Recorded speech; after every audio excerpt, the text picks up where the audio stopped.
Perkenalkan, nama saya Graciela Nataliana dari kelas 7S NPM 17507159. Di sini saya akan menjelaskan apa itu etika dalam pasar bebas.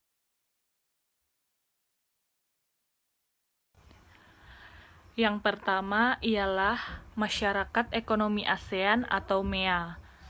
MEA merupakan sebuah integrasi ekonomi ASEAN dalam menghadapi perdagangan bebas antar sesama negara-negara ASEAN. MEA dilaksanakan pada 4 pilar, yaitu menjadikan ASEAN sebagai pasar tunggal dan pusat produksi, menciptakan pertumbuhan ekonomi yang seimbang, menjadi kawasan yang kompetitif, dan integrasi ke ekonomi global.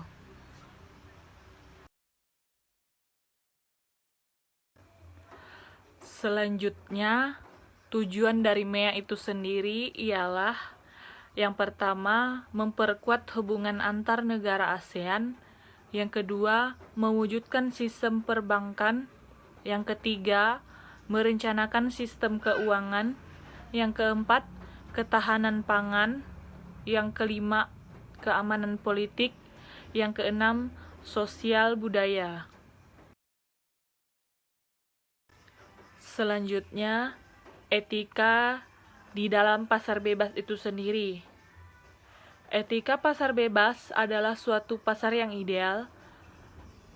Adanya perlakuan yang sama dan fair bagi semua pelaku bisnis dengan aturan yang fair, transparan, konsekuen, dan objektif, memberi peluang yang optimal bagi pesaing bebas,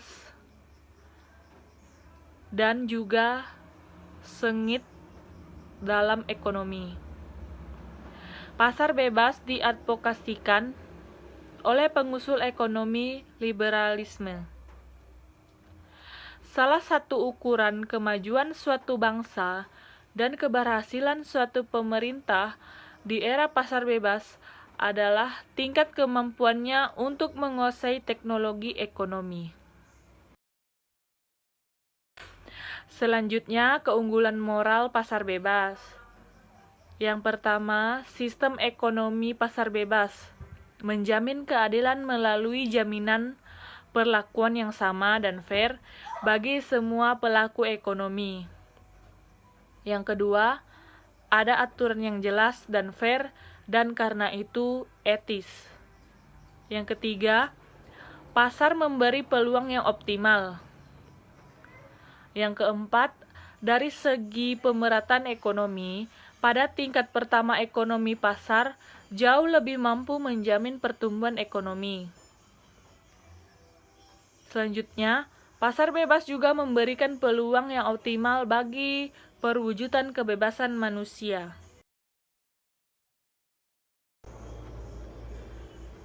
Peran pemerintah dalam etika pasar bebas.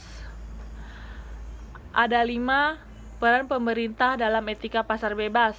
Yang pertama, menciptakan iklim usaha yang baik dan adil. Yang kedua, menjaga pertumbuhan ekonomi dan keadilan bagi masyarakat.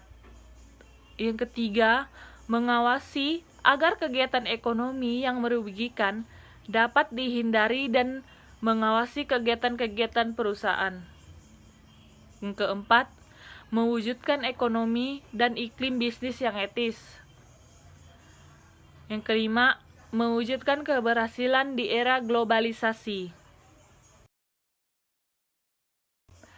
Berikutnya, larangan-larangan pada MEA. Ada 2 jenis. Yang pertama, perjanjian yang dilarang. Yang kedua, kegiatan yang dilarang. Perjanjian yang dilarang ialah yang pertama, oligopoli. Yang kedua, penetapan harga. Yang ketiga, perbedaan harga. Yang keempat, pembagian pasar. Yang kelima, pemboikotan. Yang keenam, kartel. Yang ketujuh, posisi dominan. Yang kedelapan, integrasi vertikal. Selanjutnya, kegiatan yang dilarang pada MEA. Yang pertama, monopoli. Yang kedua, monopsoni. Yang ketiga, penguasaan pasar. Yang keempat, persekongkolan. Yang terakhir ialah dampak MEA bagi negara-negara ASEAN, yaitu dampak positif yang pertama, peningkatan kapasitas ekspor produk lokal ke mancanegara dan meningkatkan devisa negara. Yang kedua, masyarakat akan berusaha meningkatkan kualitas serta keterampilan pribadi agar dapat bersaing dengan masyarakat dari negara ASEAN lainnya. Yang ketiga, MEA memberikan akses lebih mudah untuk para investor agar secara langsung dan tanpa hambatan dapat menjalankan investasinya. Selanjutnya, dampak negatif bagi negara-negara ASEAN. Yang pertama, meningkatkan kompetisi atau persaingan terhadap produk dalam negeri dan luar negeri.